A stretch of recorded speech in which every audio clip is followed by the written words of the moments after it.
Andi di dalam foto-foto itu kan itu yang disebut skandal kan. Hasto cium pipi sama si perempuan. Andi kasih kode pada seorang perempuan. Itu inimicus. Diputar sedemikian rupa menjadi isu publik. Kan yang terjadi berubah menjadi hostis. Padahal itu adalah skandal dalam bentuk rumor dan gosip.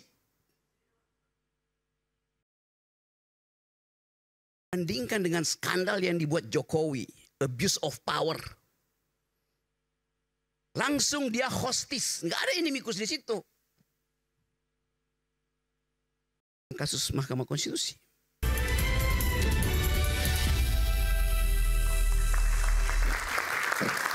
Ya, kembali di Rakyat Bersuara, rakyat yang tetap bersuara, tapi tentu kita juga hadir di sini untuk kemudian bicara soal apa adanya, meskipun juga harus kita lihat bagaimana jam tayangnya juga, Bung Rocky ya. Silakan Bung Rocky. Saya lanjut ya, saya lagi terangin. Tapi janji dulu ya. Ya, oke. Saya lagi terangin apa kata skandal itu apa. Oke. Karena orang nggak tahu apa yang skandal itu. Saya tadi kasih contoh. Peristiwa Nixon turun di impeach itu karena dia bikin skandal politik. Di dalamnya tidak ada urusan seks. Sebaliknya Bill Clinton bikin skandal yang isinya seks. Tapi dia tidak jatuh. Jadi di Amerika lebih berbahaya memanipulasi politik daripada memanipulasi birahi itu. Dengan kata lain, kalau kita terangkan apa yang terjadi pada Bill Clinton, peristiwa dengan Monica Lewinsky berubah dari inimicus menjadi hostis. Saudara Aiman, tahu nggak artinya inimicus dan hostis? Nggak tahu kan? Bahasa Latin. Bahasa Latin ya. Aman. Anak-anak yang nonton dia mau tahu, mau tanya. Harus saya terangkan apa itu inimicus. Jangan. Oke. Jadi buat apa? Biar googling aja. Anda mahasiswa, Anda tahu nggak apa itu inimicus, apa itu hostis? Biar googling aja, Bung Rocky. Lanjut, silakan. Ya. Saya bikin lebih lembut ya. Dalam peristiwa Bill Clinton, peristiwa diranjang inimicus dipindahkan menjadi peristiwa di talk show, hostis namanya. Dari yang privat pergi ke publik. Itu namanya skandal. Yang tadinya bukan skandal jadi skandal karena dipamerkan. Tangkap sekarang, Aiman. Kan saya mau ajarin juga. Supaya kita ada basis pengetahuan itu. Tetapi di dalam negara demokratis, soal privat itu urusan moral lu lah. Lu pertanggungjawabkan pada bini lu, pada suami lu, pacar lu, mantan pacar, selingkuhan, urusan. Tetapi begitu soal itu menjadi urusan transaksi untuk keseimbangan kekuasaan, dia berubah menjadi hostis, menjadi urusan publik.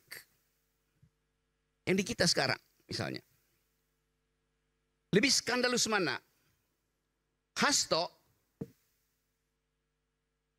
yang skandalnya diduga, atau siapa teman Hasto lagi yang gubernur itu, Andi di dalam foto-foto itu kan itu yang disebut skandal kan. Hasto cium pipi sama si perempuan.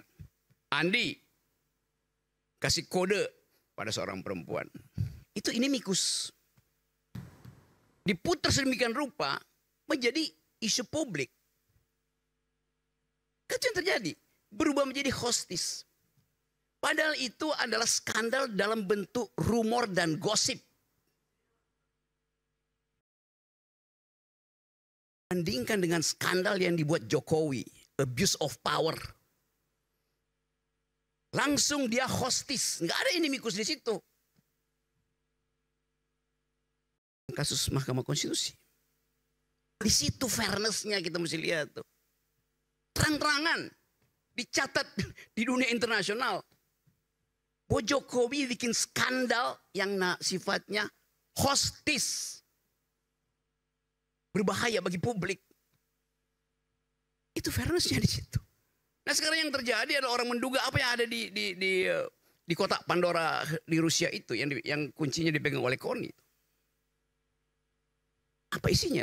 Kata Guntur Romli tadi, isinya hostis, bukan inimicus.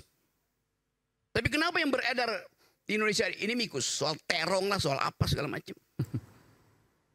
Kan kita mau bedah itu dalam talk show semacam ini tuh.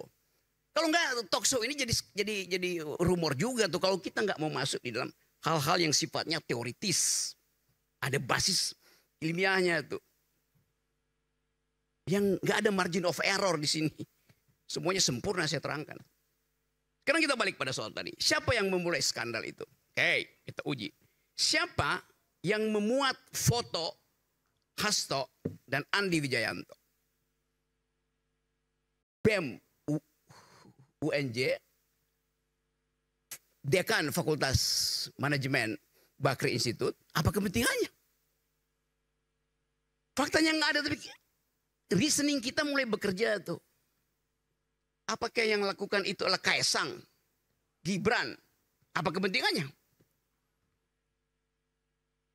Di dalam taraf berpikir itu kita akan lihat kalau begitu pertentangan utama antara siapa dan siapa tuh. Friend and enemy-nya di dalam konsep Carl Smith itu siapa dengan siapa. Pada analisis terakhir adalah Jokowi dan Megawati. Jadi jangan bawa Jokowi. Loh itu analisisnya begitu. Kalau otak kita mau kita pakai sempurna tuh. Maka di dalam paradigma itu kita uji skandal-skandal ini. Hasto diskandalkan pasti oleh orang dekat Jokowi. Boleh. Orang kedua dekat Jokowi. Boleh. Orang ketiga dekat Jokowi. Boleh. Tapi kalau itu berarti ada orang ke-17 dekat Jokowi. Tetap dia adalah proksinya Jokowi. Sama aja logiknya. Kan kacau kita berpikir. Ya mungkin aja yang buat itu adalah orang dari Rusia, orang dari Ukraina. Apa urusannya dengan pertarungan friend enemy? Di dalam pikiran Carl Smith tentang Jokowi dan Megawati. Konstruksinya begitu. Cara berpikirnya tuh. Jadi kalau saya pastikan bahwa foto itu disebarkan oleh Jokowi. Siapa yang mau bantah? Faktanya nggak ada, memang ada faktanya. Tapi reasoning saya mengatakan itu. You bantah reasoning saya. Bukan bantah faktanya tuh. Assalamualaikum warahmatullahi wabarakatuh. Ada jawaban? Silakan. Ya, saya terus terang nggak nangkep tuh apa yang ingin disampaikan oleh Rocky. Nggak peduli, sudah bicara. Pakai ini. Ya, saya nggak peduli siapa nangkap, siapa nggak nangkap. Yang penting tesis saya, dalil saya, pengetahuan teoritis saya, reasoning saya sudah terangkan. Oke. Karena saya nggak tahu, saya nggak nangkep. White coffee dulu deh, white coffee. Ada black skandal. Ya, jadi itu penjelasan yang menarik, tapi pertanyaan besar kita kan pada hari ini adalah bukan itu. Bukan soal siapa yang menyebarkan foto Hasto cium siapalah namanya. Cipika-Cipiki. Oke. Atau siapa Andi ya, satu lagi. Kan bukan itu isunya. Ya, isunya adalah soal tadi Pak Hasto mengatakan dia punya informasi-informasi mengenai skandal korupsi. Yang menggunakan istilah skandal korupsi itu kalau nggak salah ya Pak Hasto sendiri atau Bu Koni atau Guntur ya. Yang mengatakan bahwa gue punya nih informasi semacam ini. Dan informasi ini akan bisa menjadi bom waktu. Nah kata Rusia di situ tampil karena kenapa kita menyebut Rusia? Karena memang si dokumen-dokumen dan bukti-bukti tersebut dibawanya ke Rusia. Kenapa Rusia? Ya karena KONI itu adanya di Saint Petersburg. Cuman pertanyaan kita kan belum juga terjawab. Yaitu mengapa itu tidak kunjung atau tidak ditampilkan lebih awal, dihadirkan lebih awal, mengingat kalau betul ada dokumen atau bukti yang menunjukkan bahwa pejabat A, B, C itu korup, melakukan skandal korupsi. Termasuk tadi logika Bung Rocky. Nggak salah kalau sebutkan misalnya kekuasaan Pak Jokowi misalnya. Termasuk ya, termasuk.